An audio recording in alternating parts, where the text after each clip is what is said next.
Good afternoon and welcome to another A-Push video with Mr. Pate for Barlow High School. Today we're talking about the Progressive Era. The Progressive Era. We're going to talk about the Progressive Era early on, kind of avoid the presidential progressivism of Roosevelt, Taft, and Wilson, and leave that for our next video. With this video, we're going to focus on the efforts, the movement, if you would call it that. It's kind of tough to define as a movement. I'll talk more about this in the podcast. It is not a cohesive movement like many others had been before it. But it's a bunch of people who are motivated for change and want to see things happen in this so-called period of time, the Progressive Era, which we generally call 1900 to 1920. All right, looking first at causes. I'll elaborate more on the podcast on this, but just kind of quickly. Earlier reform efforts related to what becomes progressivism. Reform had gone on throughout the 1800s. We have a major reform movement that follows the Second Great Awakening. We also had, at the same time, following that, we had temperance was something out of the early reform period. We had women's suffrage existed then. And really you saw for the first time people saying, let's roll up our sleeves and tackle some of these societal ills. People are tackling prostitution, drunkenness, trying to help the poor more than maybe systematically than it happened in the past. So a variety of different areas where people are attempting to help things go better in society. Now with that said, we have some specific kind of second half of the 1800s, post-Civil War areas where reform had gone on that are pretty significant. We have temperance. Temperance had gone on in the early reform period, but it also goes on with WCTU, the most influential women's organization in the 1800s, Women's Christian Temperance Union. And they were about, they did have suffrage, getting women's suffrage, the right to vote, as a major issue, but their main thing of consideration was trying to, prohibit or get more temperance related to alcohol. So you have the temperance movement, mugwumps. These are Republicans. In the 1884 election, they flee from their candidate, James Blaine, from the Republican Party, vote for Grover Cleveland. And these were kind of the most radical reformers from the Republican Party, saying we need to have change. They were a very small minority. There really wasn't a lot of interest in change in either party. But they're going to be that voice kind of, starting with journalists and intellectuals, saying we need change, the system is too corrupt politically. Populist movement, obviously by now you've studied that. Farmers being foreclosed on, economically struggling, abused by railroads, abused by big business and the hard money advocates in their mind, and really struggling with some bad years in the 1880s. The populism movement forms. It ends up kind of coalescing around the free silver advocacy of William Jennings Bryan and others, but the movement dies. So by the time we get to 1900, and then we don't want to forget the suffragettes who, starting with Seneca Falls, continue with the WCTU and other women's suffrage associations that emerge in the 1870s and 80s and 90s. Women's suffrage, obviously they believed they would get it in the Civil War, and then they didn't, and were very disappointed in that. So these are all going on. At the same time, we have the muckrakers, and the muckrakers now, we're zooming into this chapter. These are going to be basically journalists, and you had magazines emerge at this time that kind of were investigative magazines. McClure's is a, Cosmopolitan, if you could believe it. But they basically were news sources, and they would basically have people putting in pieces periodically that they would do investigations of problems in society. And that's really what's going on. The heritage of these largely failed reform efforts that we just talked about, because they don't realize all their goals. Abolition is really the only one that completely realizes its goal in the 1800s. But these different groups, there were more and more people now, more and more people going to college, more and more people interested in seeing reform occur, in seeing that, hey, there's problems out there. Let's diagnose these problems and fix these problems. And you really see this, embrace of science. Frederick Winslow Taylor had introduced scientific management, which you've already read about. Scientific management was like, how can we make business the most efficient possible? Well, they're applying that to society and saying, what can we do to make society more efficient and better? How can efficiency and science and new technology, how can they improve and solve life and solve some of these problems, especially in urban areas? So the muckrakers, they're kind of this generation of journalists that emerge, and they're casting light on the junk in society. Everything we would say that the shininess of the Gilded Age covered up, the corruption, etc. They're going to tackle corruption in politics. They're going to tackle corruption in business. And they're going to look at a lot of different things as well. But the muckrakers really energize many people to get involved and seek reform to happen. Changes for women. An interesting time post-Civil War for women. You had more middle-class and upper-class women who really don't have any new job opportunities available to them, and yet they're going to college in far larger numbers. In the 1890s and early 1900s, the amount of women getting college degrees was exploding and growing really fast. And with that occurring, you have a lot of women who they are going to say, well, what can I do? Now, women obviously had a heritage in the early reform movement, being leaders in many areas due to the Second Great Awakening, kind of emphasizing that was an acceptable role. But, women in general, the cult of domesticity, the separate sphere, women's sphere in the home, still was a prevalent thing in society, this cult of domesticity, as we call it. So women start to see some changes. This is an acceptable area because they're kind of frozen out in the business world still. It's an acceptable area for them to get into to do reform. That's something they could target themselves with. They're more educated, and really, they also had modern conveniences are starting to become labor-saving devices, which give them more free time. And so this is a natural outlet. It's a way for women also to kind of prove their mettle, so to speak, METTELLE, if you're trying to understand that at home.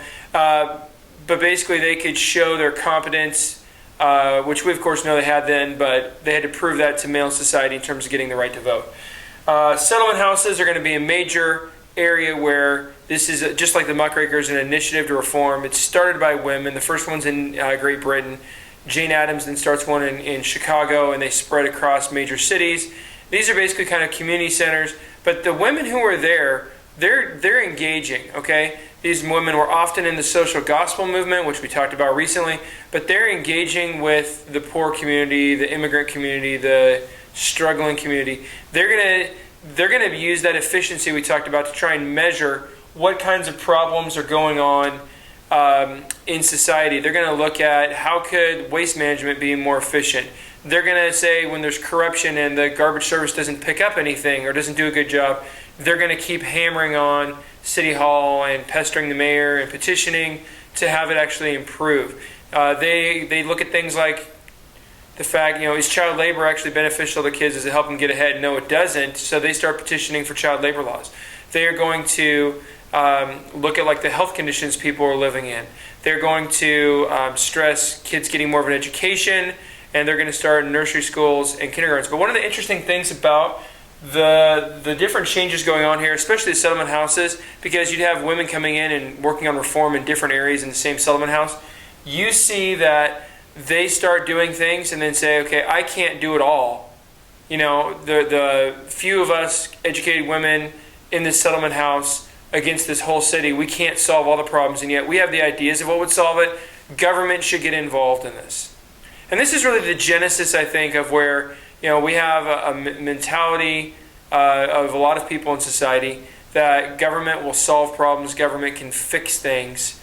This really begins here in earnest. Before this, the government is so small. Even up to the Great Depression, the government is pretty small. But really before the Progressive Era, the government didn't do very much that influenced the daily life of people.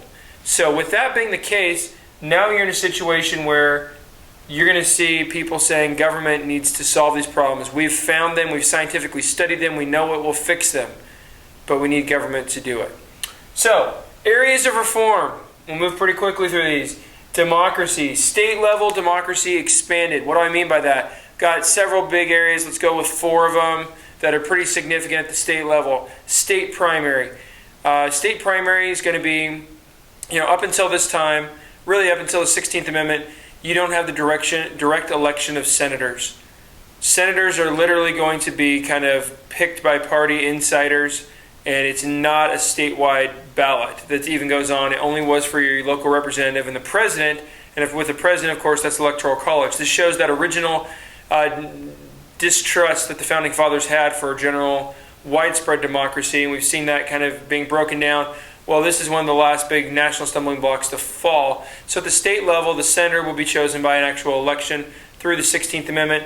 But the state primary is going to go even a step further and say, hey, for all of these statewide offices, why don't we have a primary where the state, the people of the state get to vote instead of having all of the candidates who will be the Republican candidate or the Democratic candidate chosen by the party elites, and then the voters just get to choose between the two, even on things like local representative, governor, etc. What is that? That just feeds this system of corruption. So what you're going to see is that the direct primary, you're going to see three other things, and then of course later on we get the 16th Amendment, which is the direct election of senator. The three other things, which actually Oregon, where we're from, of course, here at Barlow High School, is one of the early pioneers of this. It is the initiative, recall, and reform. Referendum. Getting tongue twisted there. Initiative was basically that citizens could petition to put something on the ballot to be voted on. Referendum is the voting on it by the citizens directly. Sometimes legislatures today, they'll call it a referendum. They'll refer something that's unpopular, like a tax increase, to the voters. And then if the voters vote it down, they'll say, hey, it's not my fault. You guys voted for this, so leave me alone. It's a passing the buck kind of mechanism used by state legislatures with unpopular taxes. So that's initiative and referendum. Recall. We saw this in California about 8 years ago, and this is basically that you could have state level officials, or it spreads to even be local, could be recalled by their citizens if they think their performance is terrible or that they're corrupt or dishonest or something. That again, they could have kind of a petition. They get enough signatures, then there'd be a recall election where you choose to get rid of them or keep them, and then who would replace them if they were gotten rid of. And Arnold Schwarzenegger became the governor of California through just this process, like I said, less than 10 years ago. And so really you see all of these things. So the direct primary, referendum, initiative, and recall all are state level reforms. Kind of the main name to know related to this is Robert La Follette from Wisconsin, who was a major proponent of kind of getting rid of, eliminating the waste and corruption in state level politics. He's a major progressive political figure. Efficiency. So like I said, Frederick Winslow Taylor's scientific management was an influence on this, but it's going to spread into various areas. One of those is going to be, first you have the Galveston Commissioner Plan, where you would hire, people get elected who are professionals. And that's one thing you see is that you're going to see more of an emphasis on professionals who have more training to try and solve these big problems. And with more and more people going to college, those people are available often. The city manager is going to be the more enduring one. Many cities today still have a city manager. And basically this is a little bit different than a mayor because it's not so political, but it's someone who is very competent in what they do for their job. So the idea is, trying to get rid of what we talked about previously with political machines, to cut that down. Another thing during this time period that we now finally have the Australian secret ballot, this is going to curtail the powers of political machines as well. So a lot of things that are going to impact with democracy and efficiency. Regulation of businesses, the Clayton Antitrust Act. This is a significant thing because the Clayton Antitrust Act is going to do what the Sherman Antitrust Act tried to do and the Interstate Commerce Commission tried to do. And that is, it has a strong enforcement mechanism, and it's going to basically target taking down harmful trusts. Now, when we look at the next chapter, you're going to see Theodore Roosevelt is going to, as a president, say, well, there are good trusts and bad trusts. Good trusts, hey, let them do their thing if they're not harming the public. But if they're being anti-competitive, if they're gouging prices, if they're not doing innovations and R&D stuff, let's get rid of those. We need to ditch those. And basically, the Clayton Antitrust Act, the Sherman Antitrust Act lacked that enforcement regulation system, so it didn't really get too much prosecution accomplished. But the Clayton Antitrust Act will be much more successful. When you get to Taft, he does more trust busting, and then when you get to Wilson, he is going to say all trusts are bad, break them all up. So you see progressively, that's a bad word for right now since we're talking about the progressive era, but you see this gradual increase in the amount of trust busting that goes on between 1900 and 1920. Social justice, we're mainly talking about labor laws. Again, people like the settlement house women would look at this and say, child labor is terrible. Kids are getting maimed, sick, dying. They're not making much money. They're forsaking any kind of education they could get. So they're going to be behind women's, labor having some more regulations, such as like a limit to the workday, which is actually a court case, Mueller versus Oregon, that validated that yes, women could not be forced legally to work more than 10 hours a day. 10, imagine that.